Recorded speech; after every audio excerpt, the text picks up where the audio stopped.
Hey guys, it's Matt with Meat Church and welcome back to my outdoor kitchen. Today I'm gonna show you guys the bite that made me fall in love with Texas BBQ, these monster beef ribs. I'm gonna be teaching you this on my mill scale 94-gallon offset, but as usual, I'm teaching you time and temperature so you can replicate this on whatever type of smoker you have. Stick around.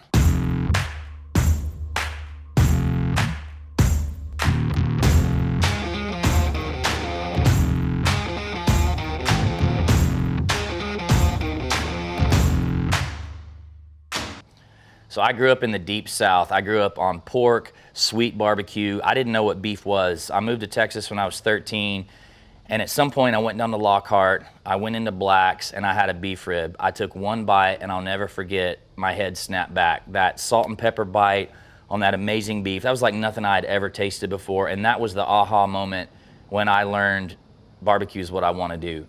This is the king of barbecue. It's undisputed. People talk about the brisket being king. Brisket's great. There is nothing that can stand up to a beef rib. What we have here today, these are 44 Farms, gorgeous beef ribs. These are also known as short ribs or plate ribs, 123A cut. These are the big ones. When you see people talk about dino bones, there's 3 bones. This is the ones that you want. Not to be confused with chuck ribs, which are also really good. These are tough to find at times, but these are the big ones. So thanks to 44 Farms for providing us with these. They just have amazing, gorgeous cattle, a never ever product. Love, love, love these beef ribs. This is gonna be real simple.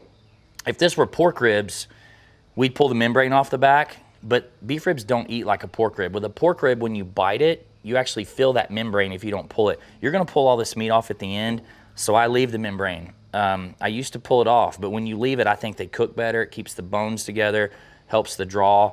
You can take it off if you want, but I don't think it's needed. Little towel here. So we're just gonna trim a couple things. You wanna remove all this hard fat, which is here and here, and you'll be left with silver skin. Now you can take the silver skin off if you want. In wild game, it's very important to remove the silver skin because that brings gaminess. In beef, you don't have to do it. I'm gonna take it off of these, but you could just remove the hard fat, season them, and put them on. So let's get to trimming. Super sharp knife. Got a flexible boning knife here, and I'm just gonna kind of lay it flat and go along, just along the ribs here, and just kind of shave this stuff off. Be careful because you can create some pretty big divots. So again, you only need to remove this hard fat. The rest will be optional.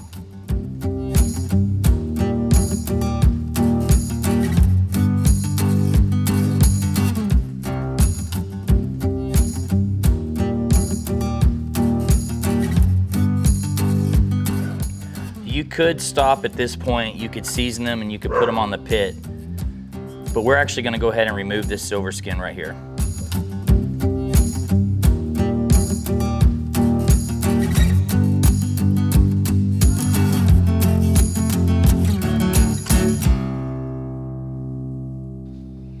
As you can see, I've got it completely trimmed and ready to roll. We're gonna load the pit up with a bunch, but I'm gonna go ahead and season this one for you so you don't have to stick around and be bored. I'm gonna use our Holy Cow.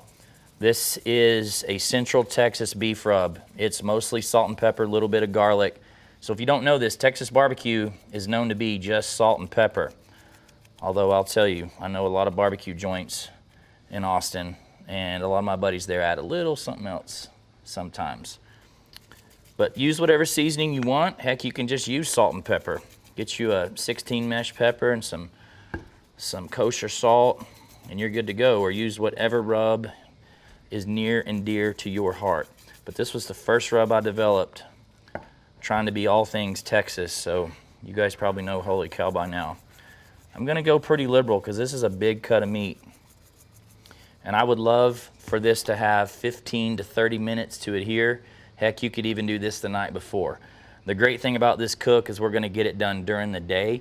We got a busy day at the meat church, so I'm actually gonna pat this on and I'm gonna just put them in the pit, and then I've got several other racks that I've gotta prepare. If you're gonna fire up the pit, we gotta make it worthwhile, so we're gonna cook like 4 racks of these beef ribs today and feed the crew. By the way, my team's super happy anytime I say, hey, y'all are about to get beef ribs. So I'm gonna go ahead and put these on. I got the mill scale running. 250 degrees with post oak, because post oak is how we do it in Texas. I'll put them on right here. I'm going to prepare 3 other racks, season them, put them on, and we'll see y'all in a little bit. It smells awesome out here. This post oak fire, I've been running about 250. Smells killer in the outdoor kitchen as usual. But I love this rig. Don't be intimidated if you've never run a fire on something like this before. The mill scale has a huge firebox and it draws amazing. But I'll give you all a little fire management tip. I like to keep on hand a few different sizes of wood. I've got smaller to bigger pieces. So this is a great tool for you when you're running a fire. You don't always want to throw in, you know, a big chunk. If you just want to bump your temp quickly, you know, go with smaller pieces. But you guys see here, we're running post oak. Hickory would have been a good choice for this, but like I told you, post oak is what we do in Texas. Let's check in. It's been over 4 hours. We haven't done anything to these ribs. Whoo! Dang, those look good. The bark is starting to develop. You see they're starting to sweat as well. The bones are starting to protrude.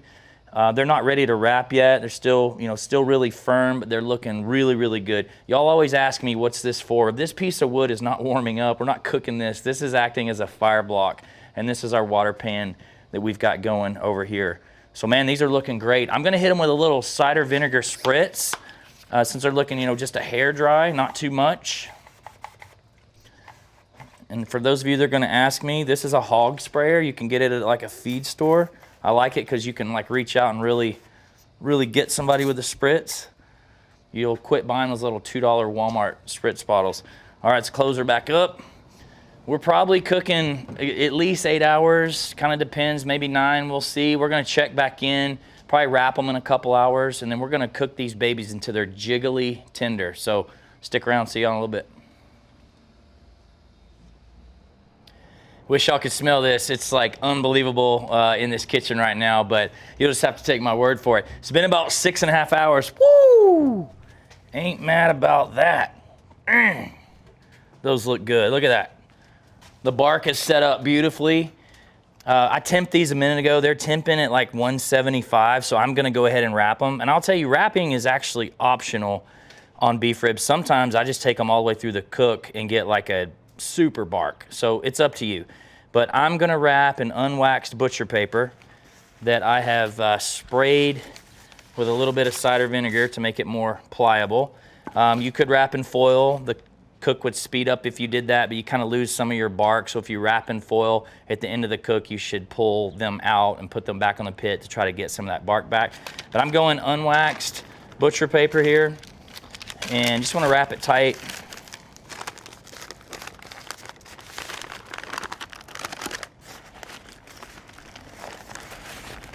Look at that, and our Mito Bandito butcher paper. I'm gonna throw these back on. I'm thinking these are gonna go maybe another 2 hours or so. Much like a brisket, you're going to probe tenderness. Brisket's normally around 200, 203 degrees. Beef ribs for me, I like to take higher, maybe like 210 into where they're kind of jiggly. So I'm gonna wrap these other 3 and can't wait for 2 hours to elapse because this is the best barbecue meal you'll ever have.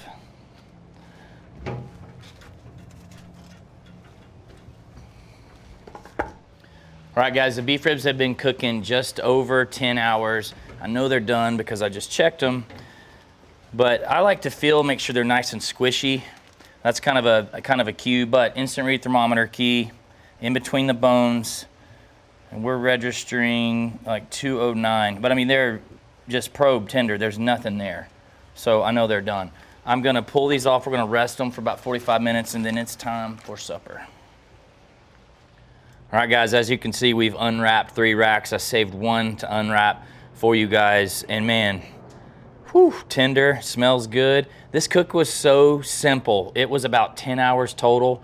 You know, we ran them straight in the mill scale without doing anything until we wrapped them in butcher paper at like 172-ish internal temperature. The cook couldn't be any easier. The hardest thing about this cook is finding the beef ribs. So thanks again to 44 Farms for hooking us up with their amazing beef. And this butcher paper is just soaked I get asked a lot, do you put beef towel on yourself? No, this just comes from the cook. Whew. Look at that.